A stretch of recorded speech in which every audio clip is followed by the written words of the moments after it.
Hey everybody, this is Richard from the Metal Cell podcast. First of all, I want to give a shout out to our main sponsors, Rising Suns, the award-winning brewery in Cork. If you're around Cork, do drop in for a pint of some lovely beer.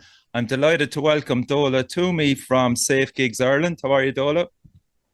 All good. Thrilled to be here with you guys. Yeah, likewise. I'm welcoming Ciara from Relapse Promotions. Hi. Thanks for joining us, Ciara.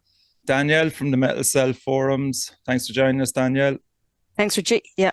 And Letty, who is a new member of the Metal Cell family. So Letty has joined us as well. Letty would have done independent interviews with bands throughout the last 2 or 3 years. So, yeah, we've a good lineup tonight, Dola.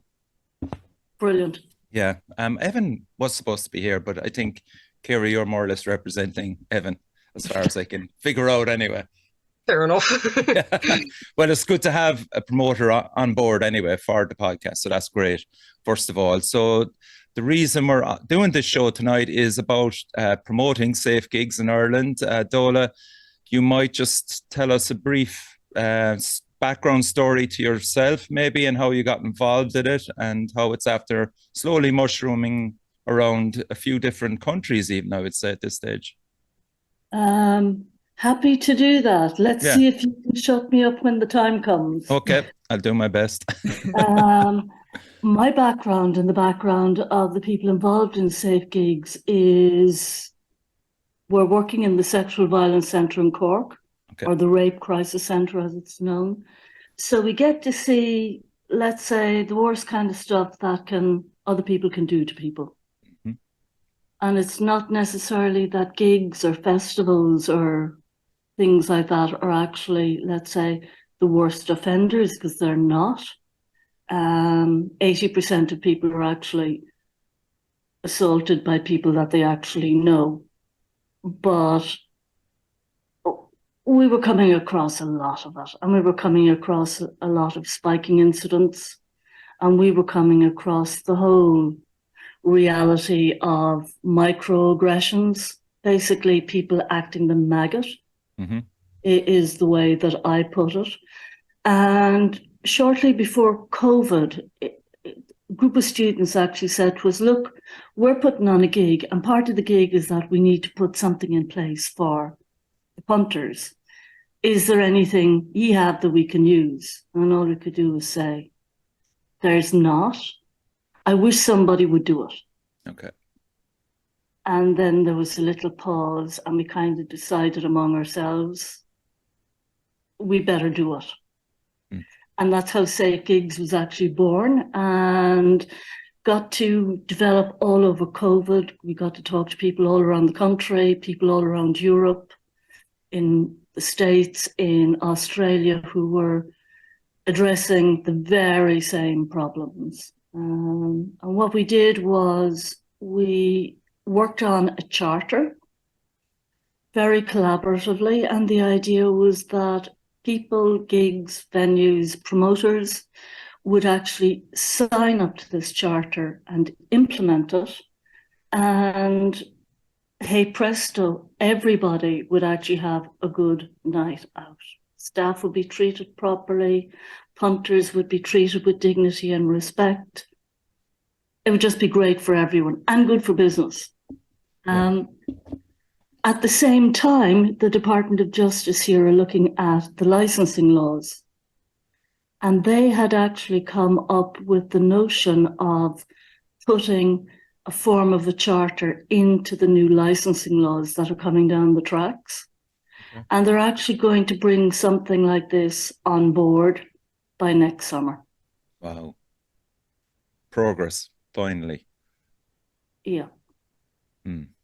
Okay, lads, I'll open it up to you all. Do you want to talk to Dola about any questions on it? Yeah, I suppose, Dola, like in terms of gigs themselves, like would you actively be going to gigs and promoting safe gigs yourselves? Yeah, what we actually do is when we're invited, and only when we're invited, we will actually go to the gigs. We'll have a presence there, and it's actually like big, really saying, we want everybody to have a good time, everybody to be treated properly. So when we're asked either by an artist or a venue or a promoter, then we'll go anywhere to actually be there and back that up. So we've done some huge stuff and some littler stuff, and really, really happy to do that. Okay. Fantastic. And what kind of response do you get then from people at gigs? Well, sometimes people couldn't care less what we're doing, which is great, because they're kind of enjoying themselves. But we have a lot of support on the ground. As a matter of fact, what I prefer doing most, and we've been doing it for the past year, is bands starting out, no matter what kind of part of the spectrum they're on, or promoters starting out, are actually coming along and say, hey, you know, we want to do things a bit differently. We actually want to run really good gigs, really good shows, things that can really last into the future. And I just love working with those guys. Yeah. If, say, a promoter or a venue want to sign up for Safe Gigs, so what's expected of them in relation to that, if they're going to carry the Safe Gigs logo, or, you know? When we started out, we actually thought that that's what we would actually be doing. But with the new charter coming out with the licensing laws, we're actually holding back on that. But what that charter is actually about is it's actually a duty of care towards people. Yeah. So the way that I look at it is, if you put on a gig or an event, you're like a host. These are like people coming to your house, your party. Doesn't matter how many people are there. And you have to think through, how do you actually mind them?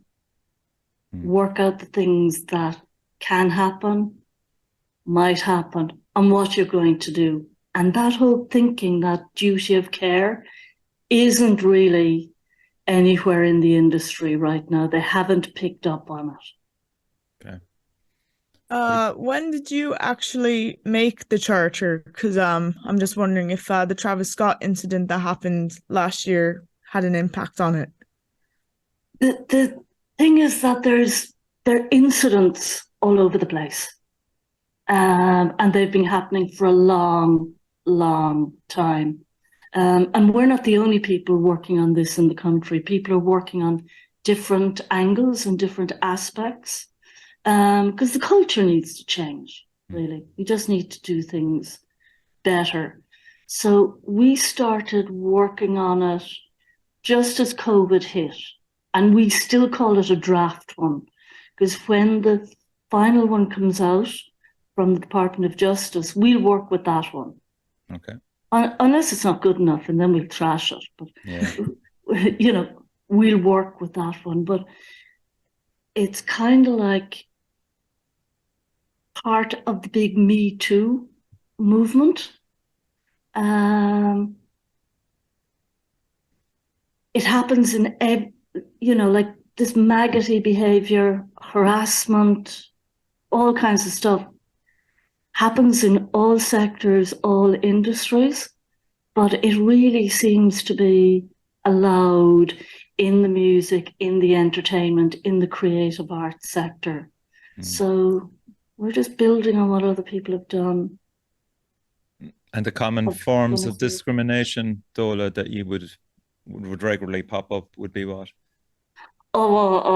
We've got amazing tote bags. I don't have any here. I wish I did, because it's like our mini charter, and it literally says no sexism, no homophobia, no transphobia, no any kind of no racism, no discrimination, no,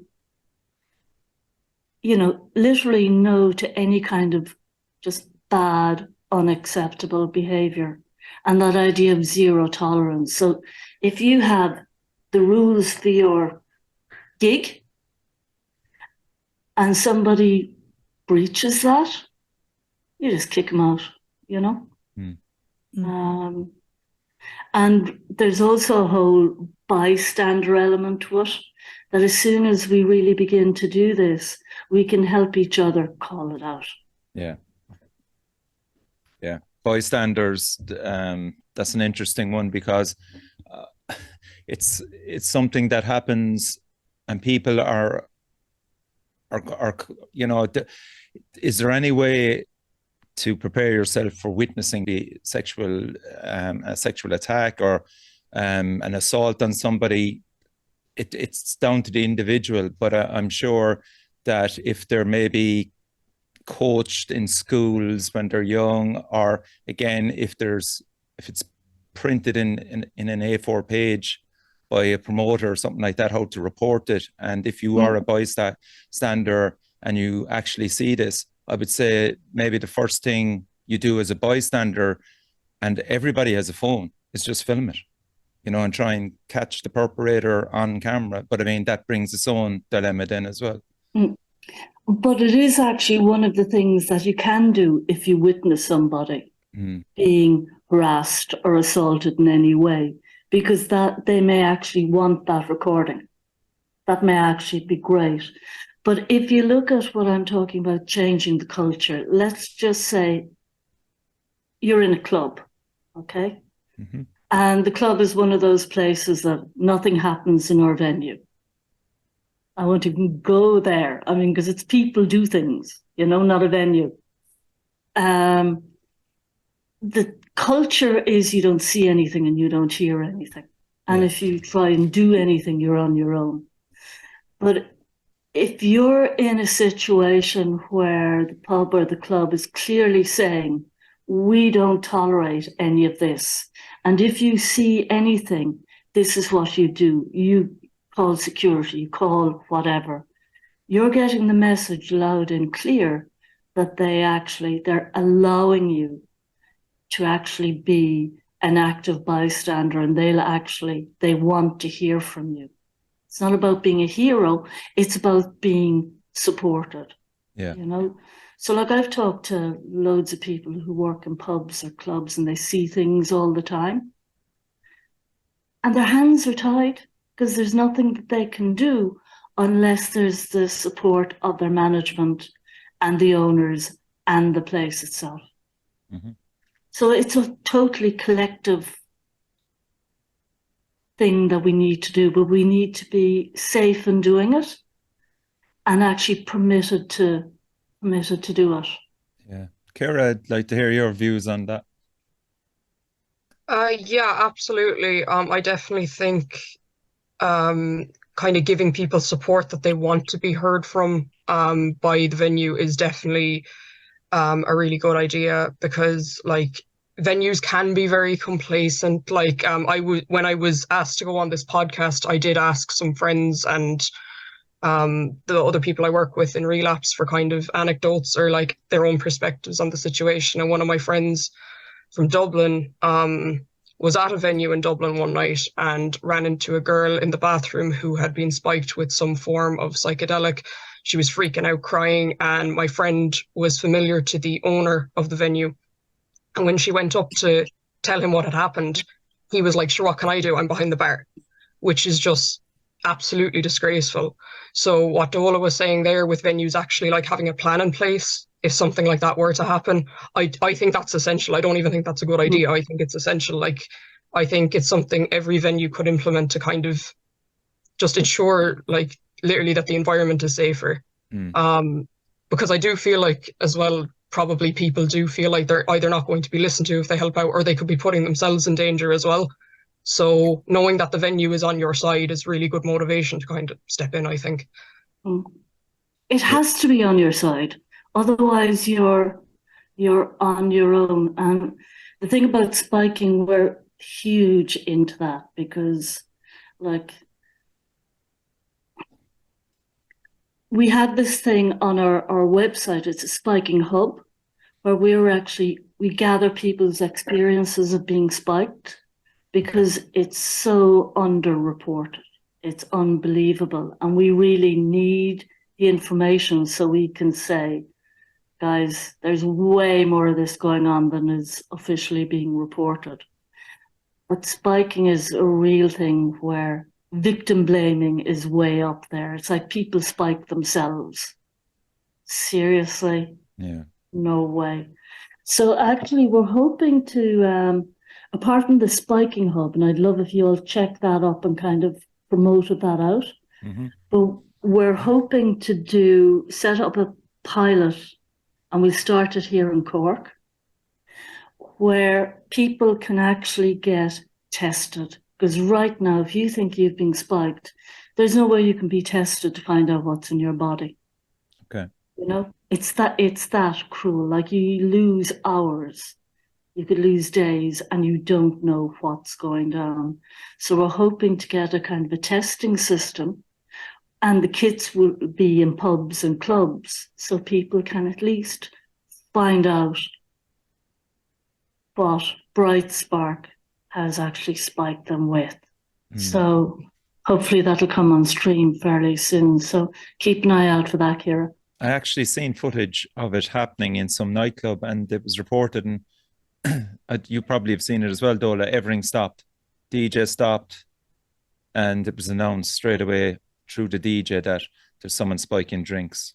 And I think it lasted for an hour and a half until they went through everything, and people left, and they dealt with the victims, and they continued then afterwards. But it was an incredible reaction. Do you know, people were kind of saying it was over the top. I think it was a brilliant reaction. Yeah. Like, because I actually know so many people who don't go out because they're afraid. No, their fear is disproportionate to the probability that they'll be hurt in some way, but they're too afraid to go out. That's no way to live. So, like, that club might look like they lost a lot of money that night, but they will keep having a lot of customers who feel really safe in that venue. Yeah. And I've seen the venues where people have put stuff like that in place. And, you know, there's nothing better than watching people having a great time. It's, you know, it would just blow your mind just watching them. And see, the thing about people who spike, they're really cowards, you know, but they had no intention of being caught. And if every venue kind of put that focus on it and kind of said, we're not going to tolerate any of this, and we're going to keep an eye out for all of this, the world out there would become safer for not just young women or older women, but guys as well. Like, you know, nobody's free from the risk of being spiked. People are being spiked in their local pubs. Yeah. I don't think we actually have an idea of how common it is. It's scary. Yeah. It's gotten significantly worse since COVID as well, it seems. It's like, well, I've lived through a few kind of rounds of spiking, becoming fashionable and going back out of fashion. Just as we came out of COVID, it hit the ground running all over Europe. Excuse my ignorance on this now, Dola, you might be able to help me.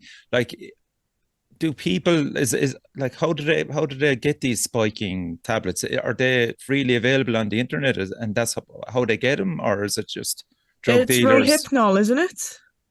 Well, I don't agree with you on that one. See, we know so little. There's lots of myths. So the myths are Rohypnol, ketamine, and GHB. In truth, alcohol is one of the most used drugs. Like, it's very easy to have 4 extra shots into a soft drink, you know. But what they're using whatever is on the streets. Okay. Which is very available, very cheap, and the danger that gets bigger all the time is you don't know what's in it. So we really don't know, Letty, because there hasn't been enough testing, Okay. which makes it Yeah. scary, which is why you have the myths then of, oh, there'll be bubbles in your drink. There might be, but chances are they won't be, so. Is there also a tablet that you can put into a drink and it will turn a certain color that will warn you that it's been spiked? Or is that another myth? They do exist. That they exist is not a myth. Okay. And I'd say somebody's making a lot of money on them. Okay, fair enough. But it depends on what's being used. So it's like the lab that we're going to go working with to test, they test for 3,500 substances. Okay. So the problem with something like that tablet is if your drink was spiked by something that tablet was never designed to pick up, you actually get a false sense of security. Okay. Yeah. And regarding the spiking, I don't know how well you the statistics. Is the needling still as popular, or has everyone just gone back to doing the drink? That's a really interesting one. I had a few conversations with a few medics around Europe who really tested this out. And what they're saying is that to really get enough into somebody to incapacitate them, you need a very substantial syringe, okay? What I reckon is happening is that people are being spiked, just something in your drink, and you have these maggots going around sticking pinpricks into people as well. So it's a combination of the two. Yeah. But the thing about the needle is that needle can be a dirty needle. That can be anything, Yeah. Okay, so the 4 steps then, Dola, if you were spiked, what would you, or the 4 things to do? Or if your friend of yours is spiked? Or... First of all, most people actually know how they react to any alcohol or anything they take. If somebody is reacting out of character or very, very quickly, then something's gone wrong. I mean, that's just across the board. Yeah. You stick with your friends. So if this looks like it's happening to one of your friends, stick with them. Don't let them drink anymore or take anymore. Call for help. If you're in a venue, get them to take notice. Somebody may need to go to the ER because we've no idea what's actually gone into them at that point. And it's also about keeping them safe. Yeah. Staying with them. If they don't need to go to an ER and they're kind of doing okay, stay with them. Make sure they get home in a taxi. Never leave them alone, because that can lead to other problems. That's where the predator stuff comes into play. Okay. Which can happen. Doesn't happen hugely, but it can happen. Then so contact the Gardaí the next day, is it? Or? Well, the Gardaí aren't, according to the Gardaí, their biggest figures is that there was 120 cases last year. Which is just... That's very low. Incorrect, yeah. Yeah. It's not even the tip of the iceberg. We know from the information we get in on our hub that by and large, people don't get a great response from the Gardaí. Okay. It's considered they got drunk, they got high, this thing about they spiked themselves. So they don't, it's a bit of chicken and egg until we can get ahead of it and have the guards stand up and take notice. Their response isn't going to be great. Like, it shouldn't matter whether somebody's taken too much or it's been given to them. If somebody's outside a club, in Cork tonight, they need to be minded and taken care of. Yeah. So we just have so much to do to make to make all those spaces safer for everyone. What about the deterrence, Dola, for a typical nightclub? What can, we'll say, a promoter or the owner do to deter all this happening? Are we talking about CCTV? Yep. Okay. It's a brilliant question, because one of the biggest deterrents is actually a venue taking it seriously.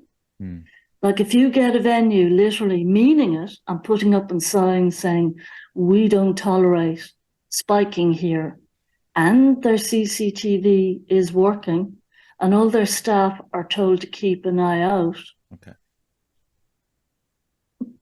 People who want to go spiking people will move to another place. Yeah. Because they do not want to be caught.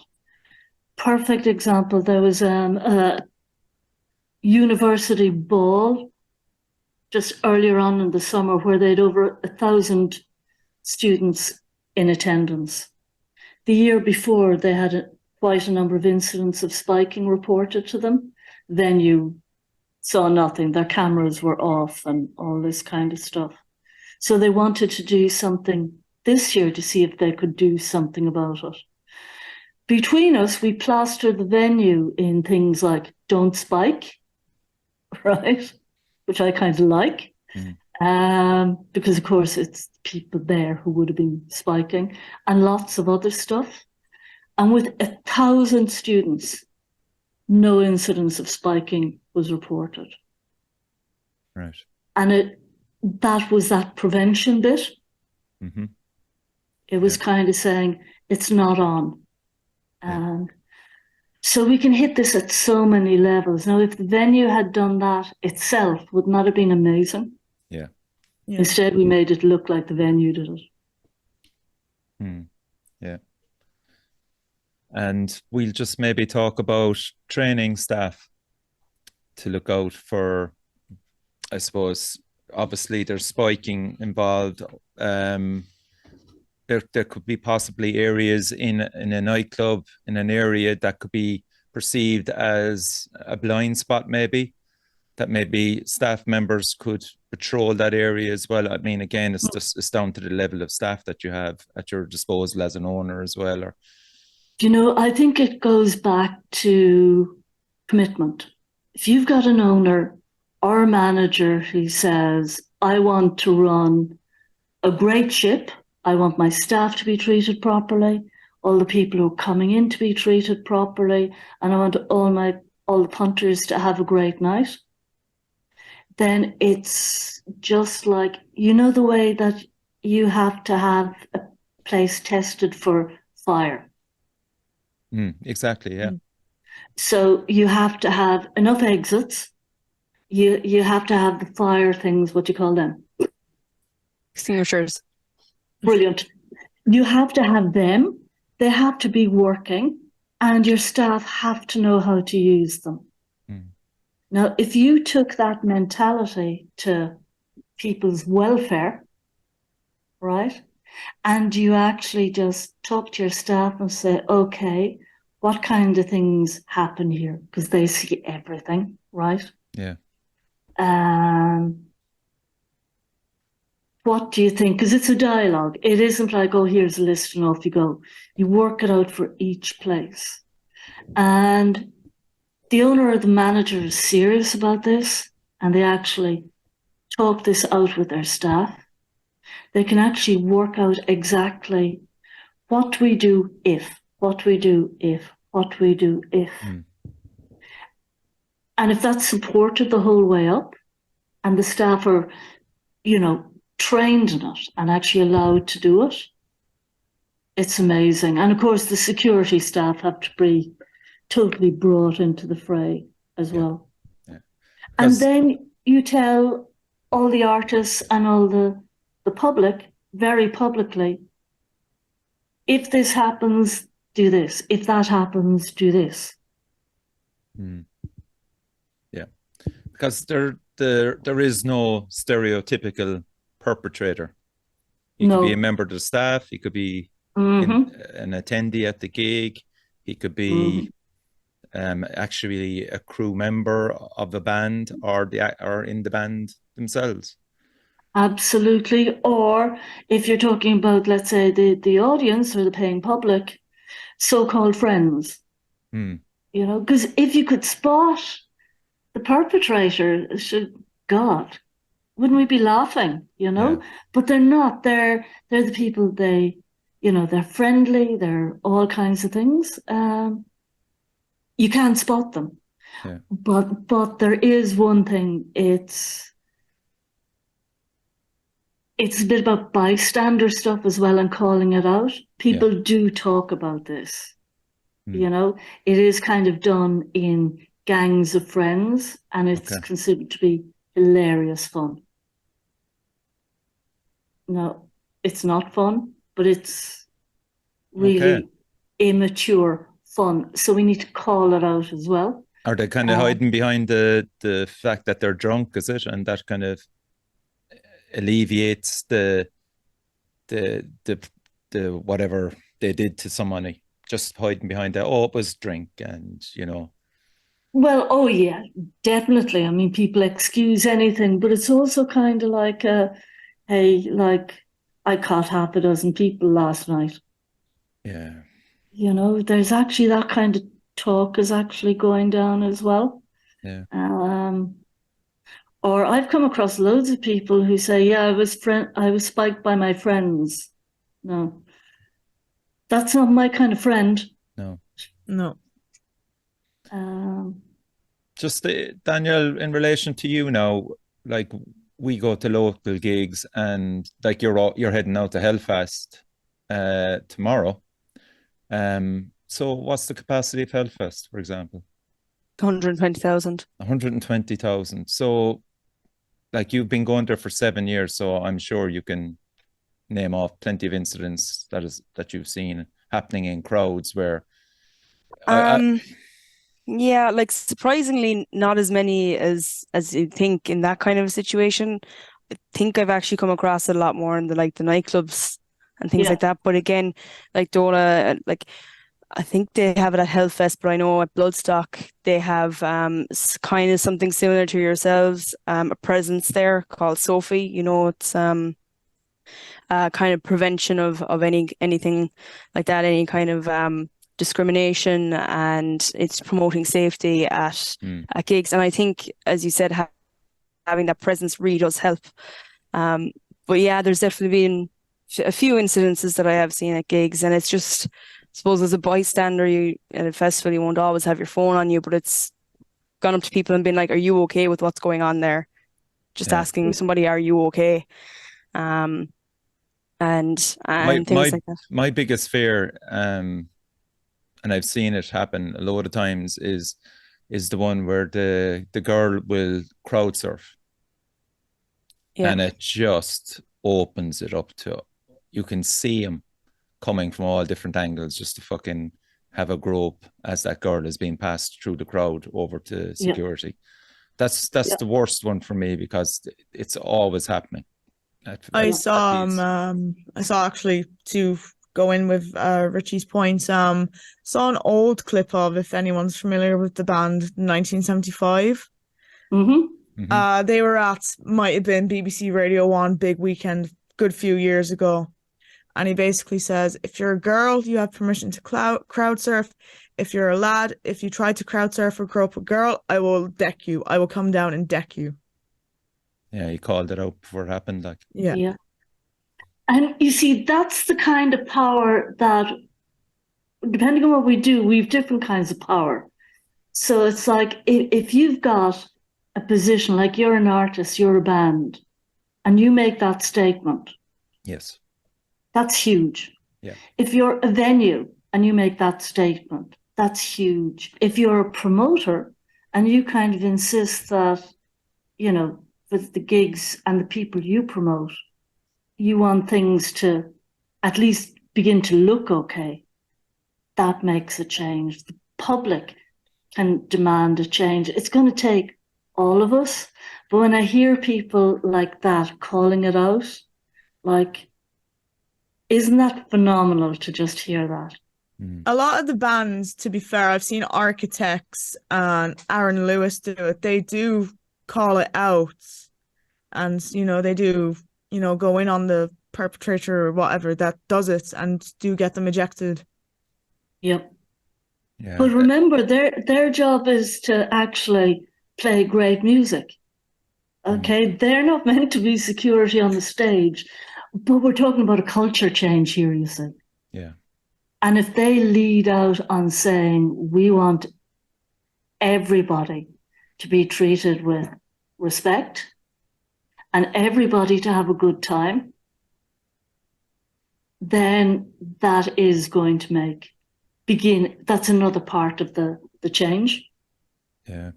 I mean, what we always try to do when we put on Relapse Festival, well, there's only been 2 editions of it so far, but like we did put up notices around the venue saying, basically because like as we were saying, you can't always rely on the venue to handle it for you, but we did put up notices around the venue just being like, if anyone's being a creep to you or being inappropriate, like do come and tell a member of staff immediately. And we've had no trouble kicking people out for that before, which realistically should be normal. And again, the venue should be more involved as well, but you do what you can. Yeah, like But I suppose like this is about making it normal, right? Because it's like what's happening there is you're educating that venue on how to do it. And I've seen people do that and it's just radical. Because the venue actually sees this kind of works.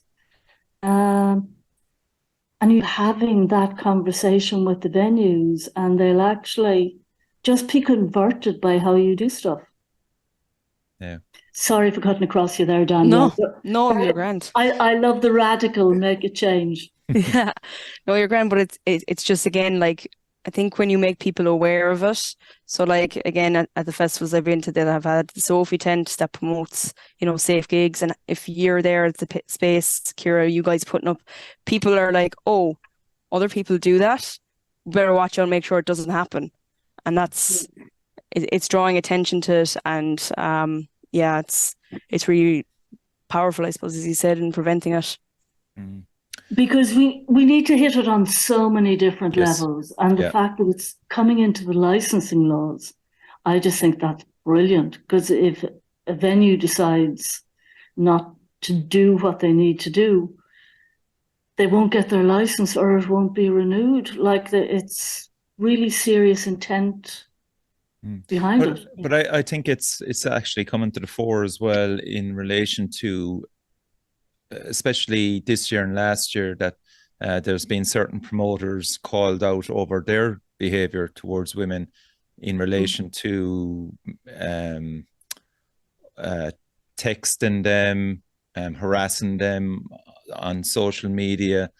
Again, bands, a certain member of a band being found out and called out on social media again, and that band having to answer for this one individual, where the band is saying, oh, we never realized that was happening. So, as a band, that stain is there, even though that member would have been kicked out, they would have reacted and kicked them out. So I think the power of social media is definitely there for something like that. But again, how much of it is to be believed and how much isn't to be believed as well, I think we do need to, we can't just believe everything we hear. I mean, it's as simple as that. But when you get to the point where somebody has actually been convicted of an offence, or somebody has made a massive payout to avoid that conviction, then at that point they've kind of lost our trust. But if you have let's just say you have that scenario and you have a band and one of their members has just really is really unacceptable in terms of what he or she has done, and that member of the band is no longer with the band, then that's kind of like a new band. That band has adapted. It is saying, we're not a part of this anymore either. That's good to hear. All Time Low are doing the opposite. They're bringing the person that accused them of, I think it was the guitarist or bass player, of certain things. They're taking her to court over defamation of character. Well, yeah, because we're in the realm of, let's say there are lots of people in the world who have been hurt in various ways by different people. And a lot of things have been kept quiet through silence. Yeah. So victims are being kept silent through fear of being sued. That is really what's happening right now. Mm-hmm. And that will ride its own way. But it's a bullying tactic to silence somebody. Personally, in my experience of over 30 years dealing with sexual violence, people don't make this up. Yeah. I mean, who in their right mind will actually bring something like that on themselves? Yeah. They don't. But it's a rough, tough world out there.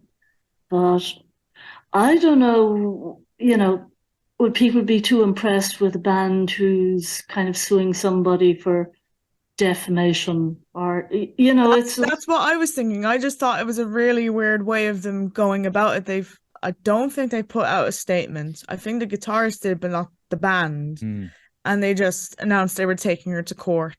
And now everything about, like, the person who made the allegation has been wiped off the internet. So I don't know what's happening with it. I just thought it was a really strange way of them going about it. Yeah. Yeah. And the other side then, Letty, a band that I loved, Decapitated, they were over in America, Texas, and they were touring, and two girls got onto their bus, and one of the girls got off the bus and was drunk, or again, could have been spiked, I'm not sure, but she was driving erratically and the policeman stopped her. And she said, he says, you're drunk and stuff like that. And she goes, yes, my friend has been kidnapped by the band and she's now in the tour bus.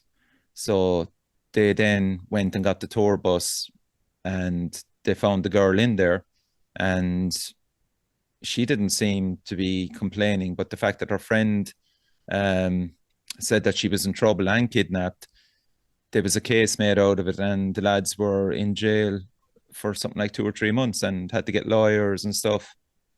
And again, there's two sides to every story there, and you as a fan, you have to kind of try and figure it out for yourself, who to believe in relation to that. There was no charges ultimately pressed against them. Like a band I love, don't know if you've heard of them, you might have, Moose Blood. They were big on the Warped Tour scene. Basically, they were touring America, stayed with a fan. She got unsolicited nude pictures from the lead singer.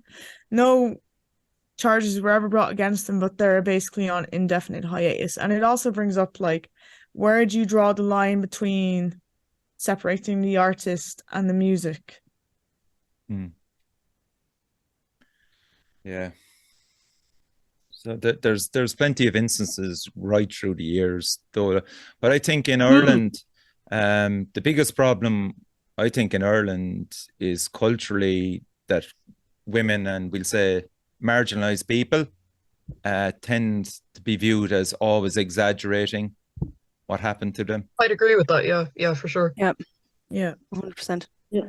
And but we've had a lot of movements happening in Ireland in recent years as well. Like you've had the Misha Fada, which is quite a movement within the traditional Irish music section, where people really came together and spoke out about the abuses of just within it because of the whole patronage kind of thing. And it's huge within all the different sectors because it's a very, there's a lot of power broking going on. So we're beginning to see a lot of that broken right open. But there's two other things happening that I'd love to kind of put into the mix here. Okay. And one is an organization called Minding Creative Minds. And what they are is they are a service open to anybody working in any part of the industry, where they can provide access to counselling, mentorship. They do a whole load of things to just provide that backup to people working in the creative industries, because it's just been so neglected for so long. And it's worthwhile to actually check them out, because, you know, for anything that any of you are specializing in, they've kind of gathered some amazing people together. And you can get information off them in relation to many things. Absolutely. And I've watched them in action, and they're really good at it, and they're sound. Okay. Something else happening is this development called Safe to Create. And this might even be more relevant, but it is Safe to Create is actually, they call it a dignity at work situation. So anybody who's working or employed or on a contract, let's say to do a gig, be a promoter, be an anything, all of that has now been formalized, where you're meant to be paid properly, you're meant to have a contract for everything. And the big carrot and stick for that is anybody who's getting for funding from the Arts Council, which is a lot of people, they won't get it unless they've actually signed up to this and are implementing it. Oh, very good. So the squeezes are coming, you know? Yeah. It's no harm. It means accessing information, Dola, is always a problem, again, in Ireland in relation to even just reporting sexual assault. Just people don't seem to, you'd imagine they would, but they don't seem to have the, I suppose, the confidence, the dealing with it emotionally. So like there's plenty of groups that they can go to, Dola. So maybe you can talk about that just briefly, what's available to young people out there, especially young people, I would say. Yeah, well, young and not so young and everything else. Down here in Cork, you've got the Sexual Violence Centre. Okay. And we cover all of Cork City and County. There's a national helpline in Dublin, the Dublin Rape Crisis Centre, who cover the country for a helpline. But there are services all around the country. Yeah. So for mental health as well, there's... Exactly. But you know what I'm going to say to anybody who this is impacting, this conversation or the things we've been, you know, the hard topics, is talk to your friends, talk to your family. If you need to reach out to talk to people who are impartial or professional services, do that too.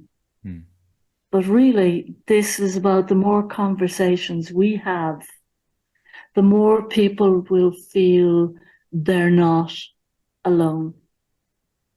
And we've just had some crazy figures come out about just over a month ago from the CSO.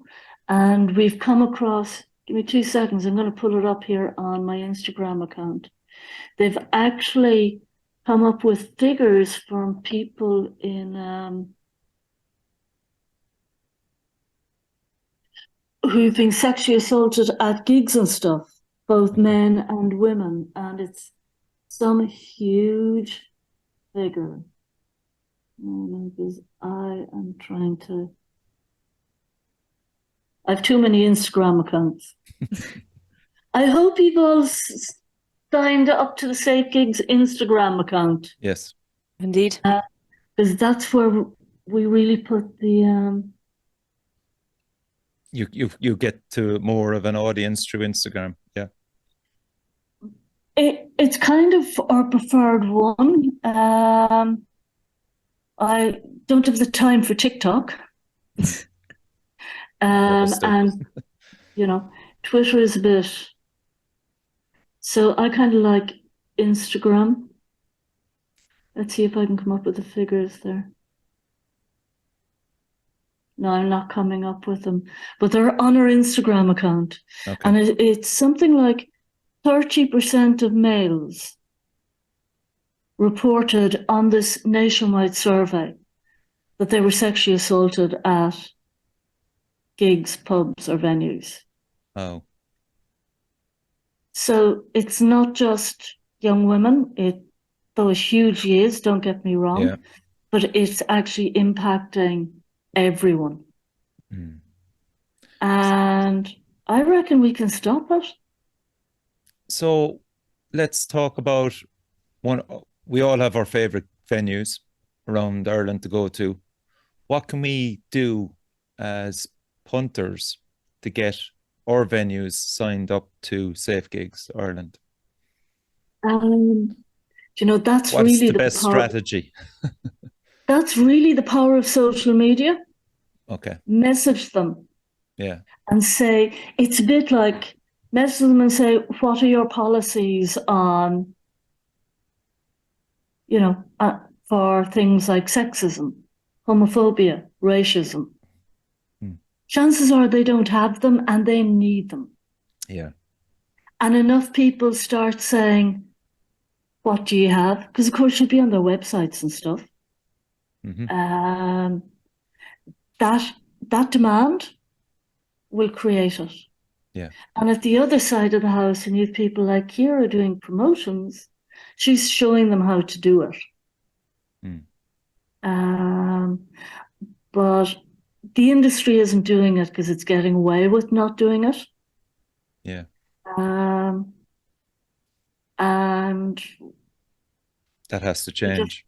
That has to change. So it's like, if you look at festivals, for Sins, we were up in Slane this weekend just to hit lots and lots of people. Okay, cool. I'm still dead after the walk out of Slane. I don't think I'll ever recover. Yeah. But if you look up something like a festival or a gig and you look up their policies, you're going to actually see they will have an awful lot of stuff written about being green. Not necessarily all truthful, but they'll have a lot of stuff written about being green. If you look to codes of behavior, you're not going to see a lot written. You're not going to see a lot written about sexual harassment. You know, you're going to see in practice that security are really about making sure a drink doesn't get in. Yeah.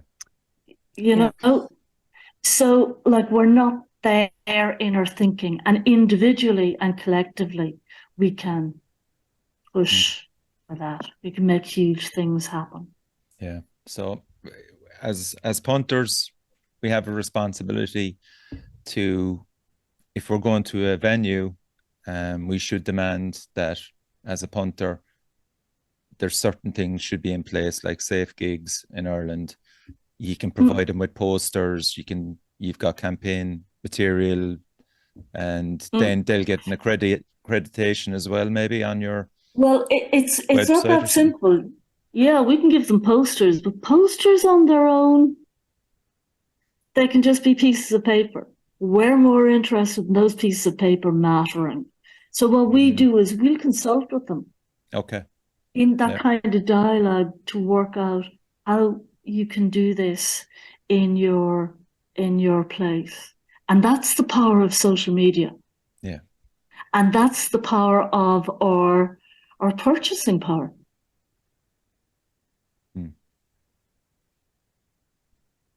Excellent stuff. Any more questions, Letty or Danielle or Ciara or Dola? No, I think that was really informative, Dola, and yeah, you're doing great work. And I hope to catch you at a gig sometime soon.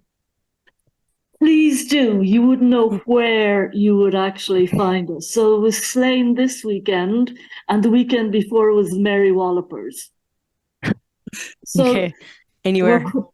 You could find us anywhere. But Ciara, I'd love you to give us a shout because I'd love to see what you're doing. I was 'Cause- actually only thinking there while you were talking, because at Relapse Festival we have art stalls as well as what are they called? Bands. That'd be great. But yeah, I was thinking of maybe asking if you guys would like to run a stall alongside the art stalls at the next one. But we definitely love to have a conversation. If we could do that, we'll go there. And I kind of said we go anywhere. We kind of go where we want to go and where we're meeting the kind of people that we want to meet. But I love seeing what people are doing as well, because I've seen some amazing stuff. Like I've seen some kids out there, and boy, could they tell every one of us how to actually run stuff. You know, it's Yeah. and it is changing the world one step at a time. So I actually have my Safe Gigs t-shirt on, always do. Okay. Right. Now I'm not sure what do I have on the back. What's it say?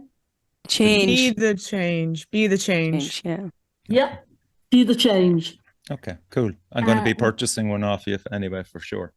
Well, what we actually do is we give them to our supporters. Oh, right? okay. Oh. Okay. And we make sure we're kind of sad, actually. We really like them. They're fair trade and all kinds of things. So any of you guys who want them, just send me an email with a land address. Okay. Tell me, do you like them big, small, or medium? And they'll be in the post to you. Brilliant. Excellent. Thanks very much. Thank you. Yeah. So Letty, what's your next gig? Have you a gig coming up soon? My next gig is on Wednesday. It is Lorna Shore with Ingested at the Academy. Oh, excellent stuff. Right. Very good. So it's going to be a good one. I will definitely be making a lot of noise to my favorite venues about getting Safety Gigs Ireland on their radar. Yeah, great stuff. Brilliant. We were actually when we were with the Mary Wallopers, we were up in the Academic with those. They played 3 very good. nights. So I hope the guys up there discovered we were kind of harmless. They said we could come back. Very good. What have you up next, Ciara, for yourself? Are you going to anything? I'm going to Grass Pop this weekend, so I'm really Okay. looking forward to that. There is a gig on the 30th of June I'm hoping to go to in Fibbers. It's one of Eddie Nils's gigs. It's the Okay. Nils and the Swans playing, and then Relapse's next gig is on July 13th. It's the Audible Joes. It's one of their final gigs. It was meant to be the Restarts, which was really exciting, but they're after cancelling the Irish leg of their tour, unfortunately. So Okay. we just said we'd rework the lineup and keep the date. So We actually gave a shout out to that, actually, Letty. Yeah. oh God. Yeah. I thought It it sounded Sorry to familiar. disappoint. Listen, the show's only out today, so you're okay. So Dola, listen, an absolute honor to have you on. You've educated all of us. It's Trojan work you're doing around the scene in all types of music, and we definitely demand safe gigs for all of us, for the older, younger, and for even new people that are coming on the scene as well. I shall get any information that you want. Please send it on to me, and it'll all be put at the end of the YouTube video or the podcast as well, so people can find you and any other information that you feel like putting in, like those things you talked about, for example. Links to those as well. Send them all on to me, and they'll be included on the podcast. Listen, thanks a million for the invitation. You know, I could keep talking like this for hours and hours. Like, we just love what we do and love the people that we get to meet. Mm-hmm. And it's actually going to happen. It's happening. Yeah, there's a movement there. There is a movement there. And it's just lovely to see it happening, you know? Yeah, and it's great to have someone like yourself on the show. Even if I'm crippled after the Slane walk, yeah. You survived it. So listen, lads, go on. I will survive anything. And I'm actually hoping to see all over the place, different gigs, different everything. And don't forget to send me the names and addresses for t-shirts. I'll spot you easier then. Okay, very good. So again, thanks a million, Dola, for coming on. You can find Dola on Safe Gigs Ireland. It's on Instagram and Facebook. Danielle, safe travels to Hellfest. Thanks for coming on the show. Letty, enjoy the gig in Dublin. Oh, well. And Ciara, best of luck with your adventures in Grasspark. Thank you so much. Okay, so you've been listening to Dola from Safe Gigs Ireland. I'm Richie from the Metal Cell podcast. We're here, and the most important thing about all of us is we promote the Irish metal scene. Dola, I'm not sure if you know it or not. So I checked you out. I listened to your podcast. Oh, very good. Okay, so You've got a new fan. great stuff, and hopefully we can all work together to make Ireland a safer place for venues and for the concert corps to enjoy their music, which is the most important thing, and come home with really good stories about the band and the people that they met. Thanks, lads. Thanks, Richie. Thank Cheers. you. Cheers, lads.